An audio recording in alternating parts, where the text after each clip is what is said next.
Aneurin Bevan was born in Tredegar in 1897. He grew up in this miner's cottage with 9 brothers and sisters born to David and Phoebe Bevan. Only 6 survived. These were tough times in South Wales. I was a member of a large family, and you didn't want to know the days of the week by the calendar. You could tell it by what appeared on the table. Towards the end of the week, the fare was always much more meagre than at the beginning. But if Aneurin's childhood was materially impoverished, it was rich in other ways. His parents were staunch chapel-goers, and his father in particular had a lively interest in politics, music and literature. You don't understand Aneurin Bevan unless you understand how dynamic a society Edwardian Wales was. It was aspirational, it was educational, and it was in all senses a society that had a belief in its own destiny, and so did Bevan.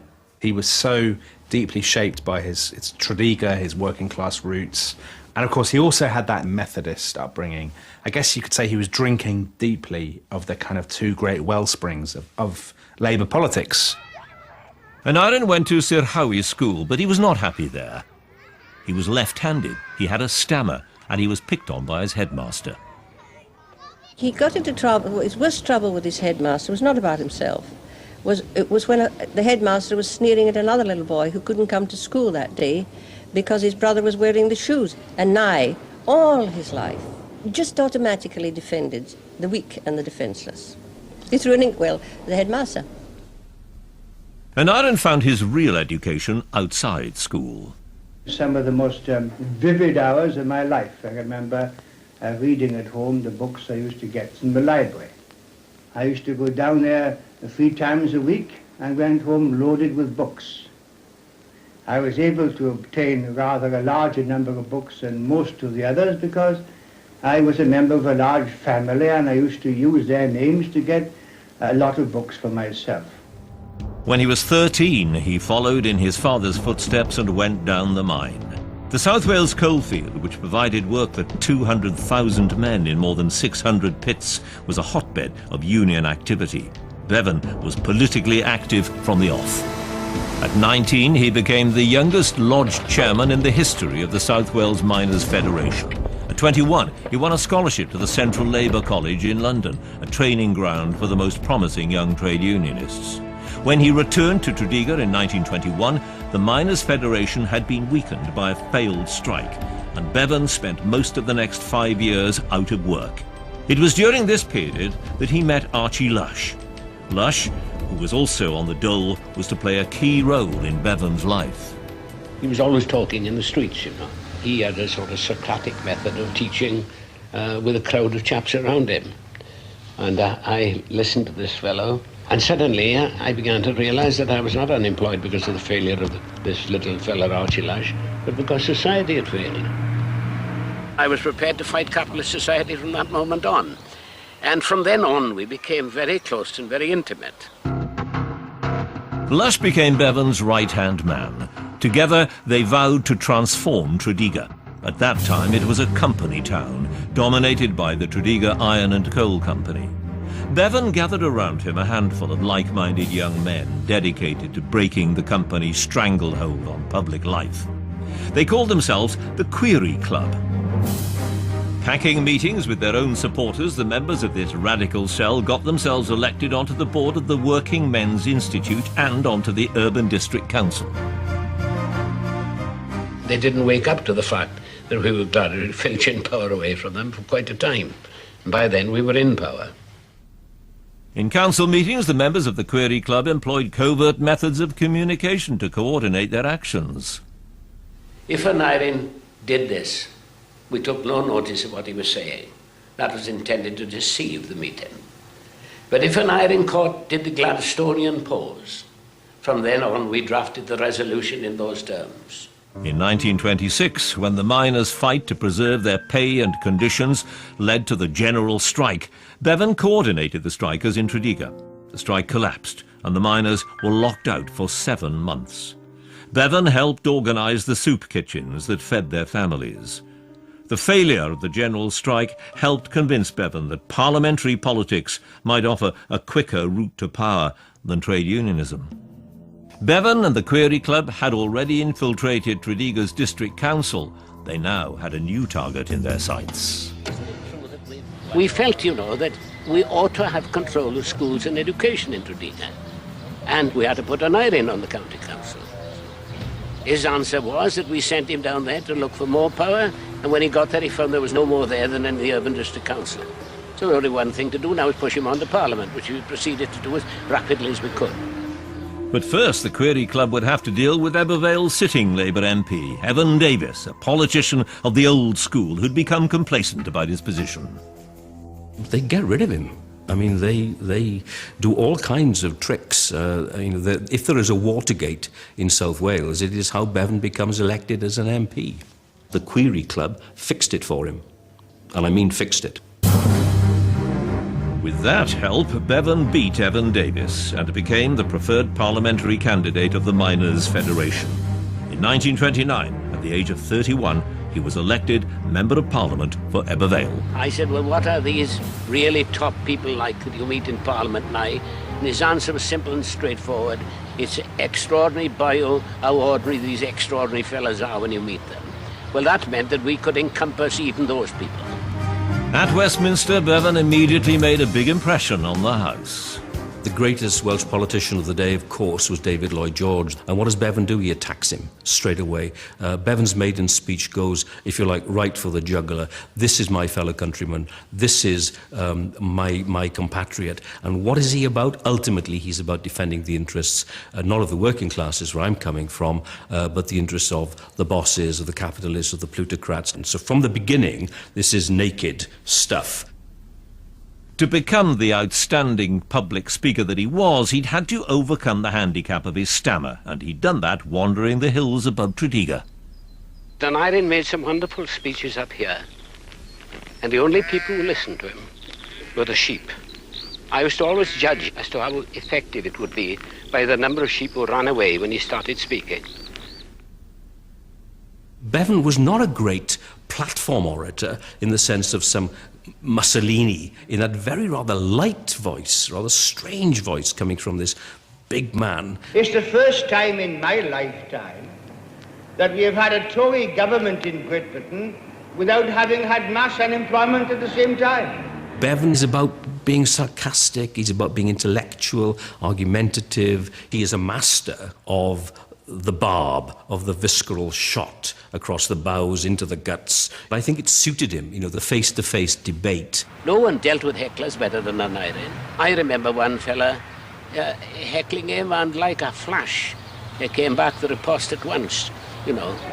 Just listen carefully, because if you don't, you'll be as dull going out as you are coming in. And when he used the editorial we in a meeting, and somebody said, "Oh, you mean we?" He said, "All of us except you." He could kill them stone dead.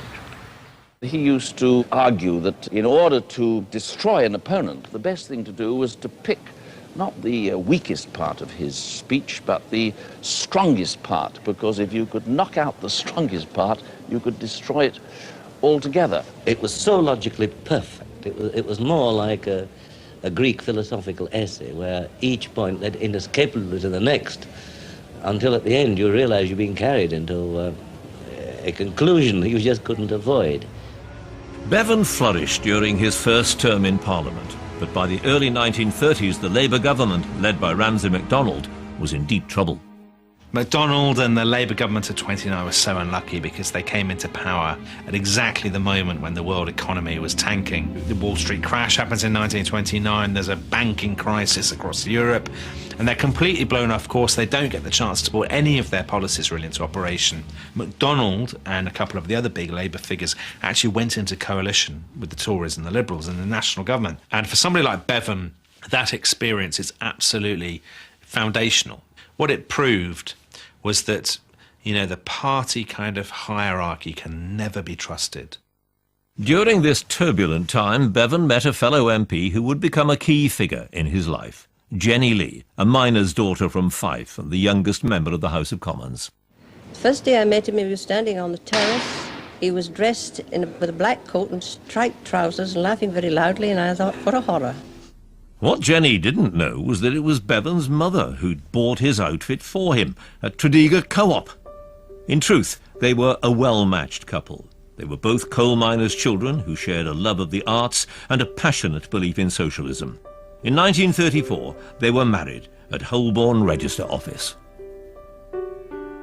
Jenny was a very, very important force in Nye's life, intellectually and politically. Jenny's political analysis was sharper than Nye's. She was a very attractive, lovely woman. He depended as a human being on her support and her love. The marriage was, for the time, I think, relatively open and was, in that sense, a modern marriage. So she's a vital force in his life, full of art and music and colour. He adored music and painting. We had very few politicians among our private friends. Were nearly all artists. They all came to him.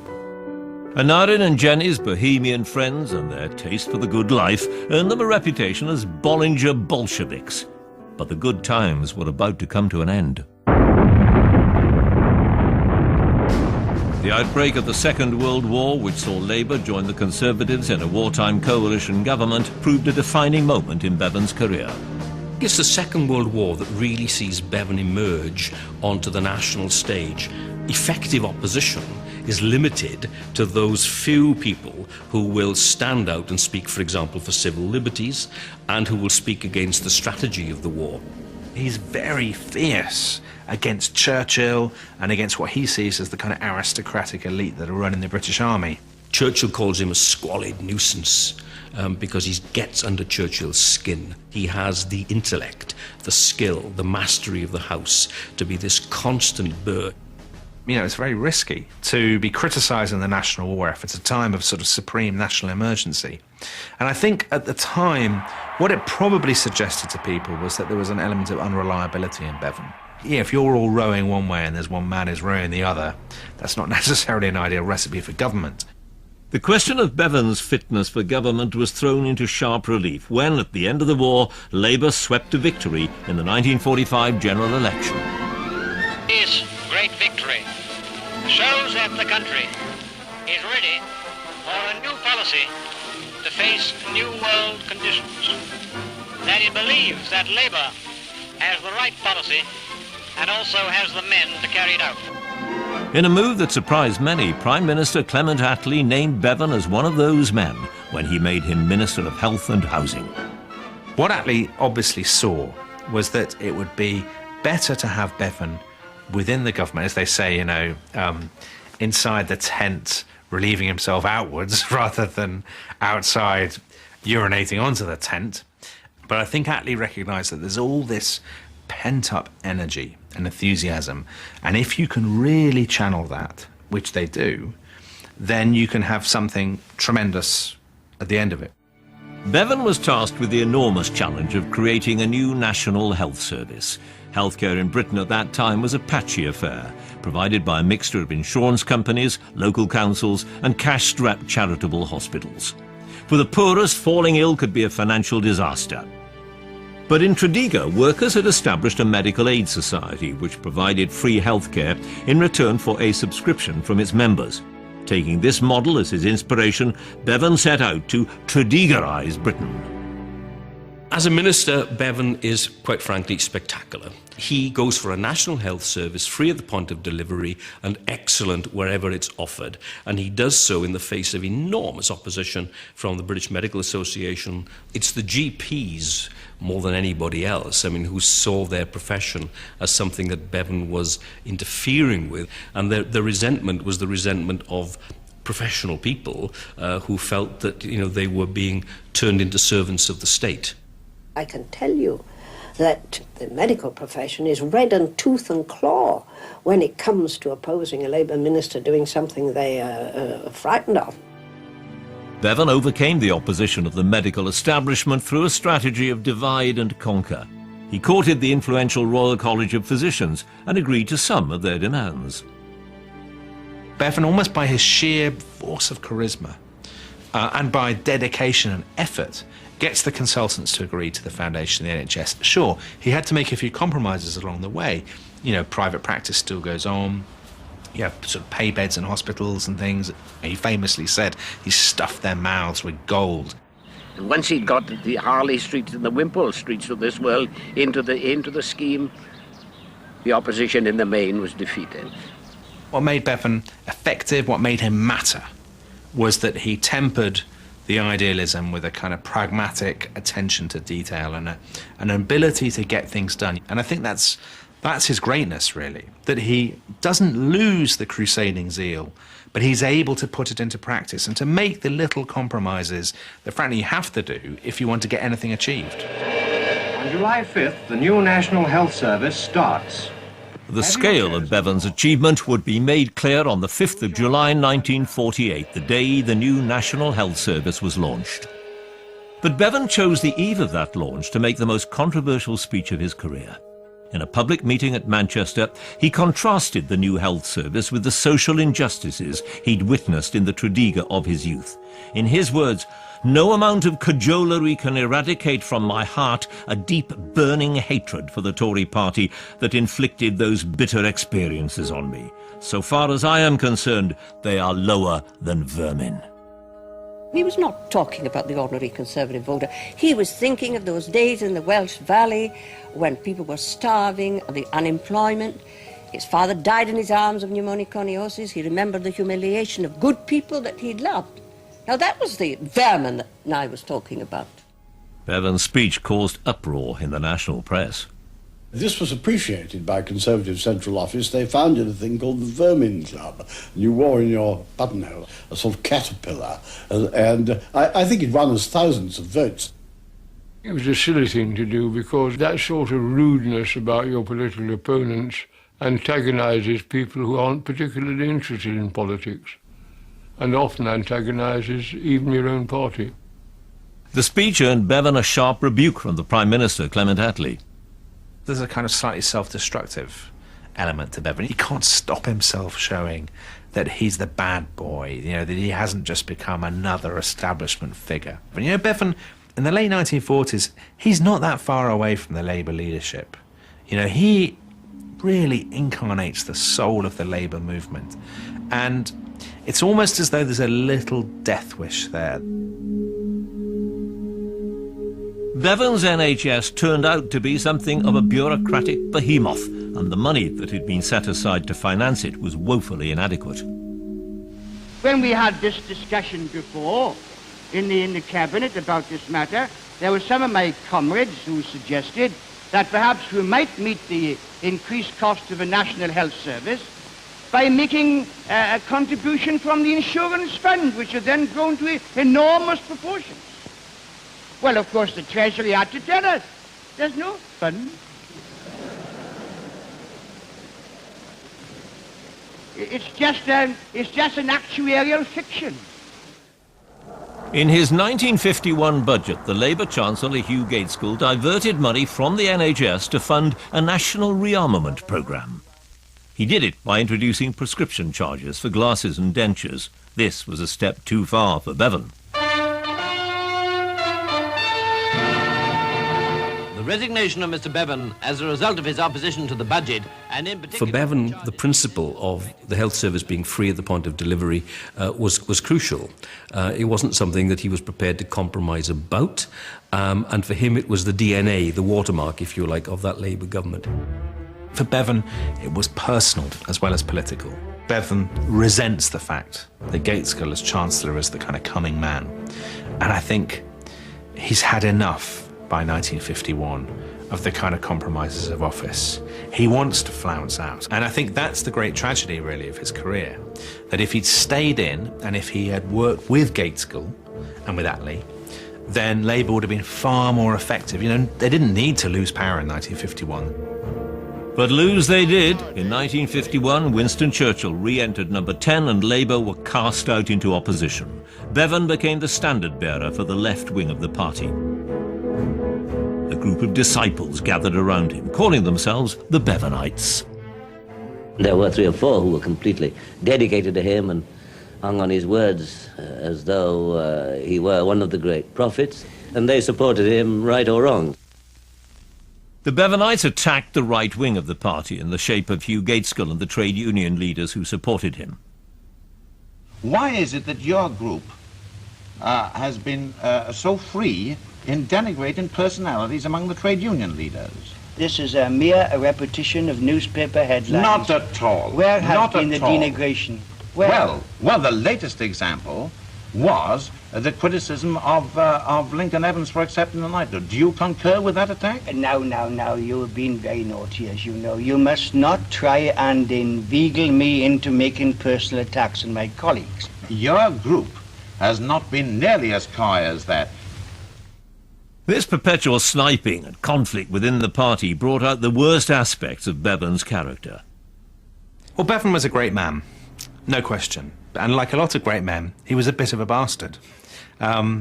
Great men tend to be, Churchill, Lloyd George, all these characters. They're often incredibly childish, egotistical, selfish, self-centred, manipulative. Bevan was all those things, with knobs on. In many ways, they make him quite likeable. He's not just another bland politician. He's somebody with bags of character. This internecine warfare would cost Bevan dear. The subsequent years of quarrel within the Labour Party of the 50s effectively prevented him from attaining, the position, leader of the party, Prime Minister, that he was clearly hoping for. In 1954, Bevan lost out to Gaitskell in the contest for the post of party treasurer. A year later, Gaitskell was once again the winner, this time in the election for Labour Party leader. I greatly appreciate the confidence which the members of the Parliamentary Labour Party have shown in me in electing me to this extremely important position. The infighting had damaged not only Bevan's career, but also the fortunes of the Labour Party itself. The party was deeply divided, couldn't be trusted with government. They were too busy fighting one another. Very unhealthy and very unfortunate. And what it did was, it meant that Gaitskell, who was a very talented politician and a very appealing one in many ways, he was never able to go to the country in a general election to say, I've got a united party behind me and we are ready to lead. Labour would remain in opposition for 13 years. But within the party, some kind of truce was declared when Gaitskell gave Bevan the post of Shadow Foreign Secretary. When Britain embarked on an ill-advised and underhand invasion of Egypt in the 1956 Suez Crisis, Bevan used all his rhetorical powers to castigate the Prime Minister of the day. Sir Anthony Eden has been pretending that he is now invading Egypt in order to strengthen the United Nations.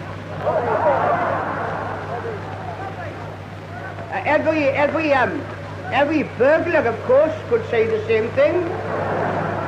He could argue that he was entering the house in order to train the police. So if Sir Anthony Eden is sincere in what he is saying, and he may be,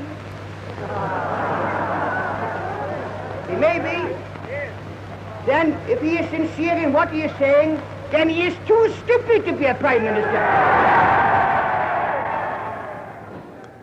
In another powerful speech the following year, Bevan made a U-turn that would shock many of his colleagues. For years, he had been an outspoken opponent of the nuclear arms race. Many on the left looked to him for leadership on the issue. But in 1957, he turned on his followers and scorned their idea that Britain should go it alone with a policy of unilateral disarmament. What you are saying, and this is what our friend said from Hampstead, that the British Foreign Secretary gets up in the United Nations without consultation, mark this is a responsible attitude, without telling any members of the Commonwealth, without concerting with them, that the British Labour movement decides unilaterally that this country contracts out of all its commitments and obligations entered into with other countries and members of the Commonwealth without consultation at all, and you call that statesmanship? I call it an emotional spasm.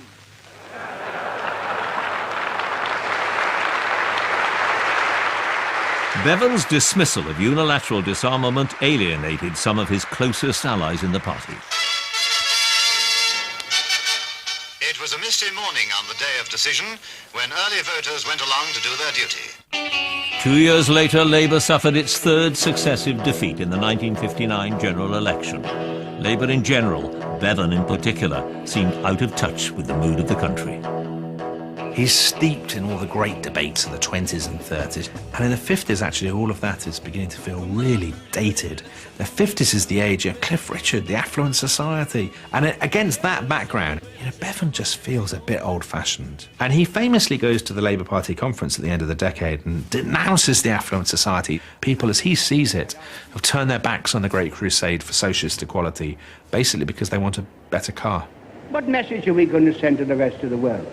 Are we going to send the message from the great labour movement, which is the mother and father of modern democracy and of modern socialism, that we in Blackpool in 1959 are going to turn our backs on our principles because of the temporary unpopularity in a temporary affluent society? When we realise that all the tides of history are flowing in our direction, that we are not beaten, that we represent the future, then when we say it and mean it, we shall lead our people to where they deserve to be led. Within a year of that speech, Bevan was diagnosed with stomach cancer. He died on the 6th of July 1960, aged 62. His funeral was held at Croesacheliog Crematorium in Cwmcan. Over 50 years after his death, Aneurin Bevan is still remembered as one of the outstanding political figures of the last century. For many, he is one of the greatest Welshmen of all time. I think Bevan, more than any other figure in 20th century Wales, managed to encapsulate a society whose material circumstances were so impoverished and whose human light was so wonderfully imaginative and dazzling. What he left Britain with is probably Labour's greatest and proudest ever accomplishment, which is the NHS. And that, is Bevan's legacy. That this guy who came from a very, very humble background was able to build something that has meant so much to so many millions of people. You can't ask for more than that.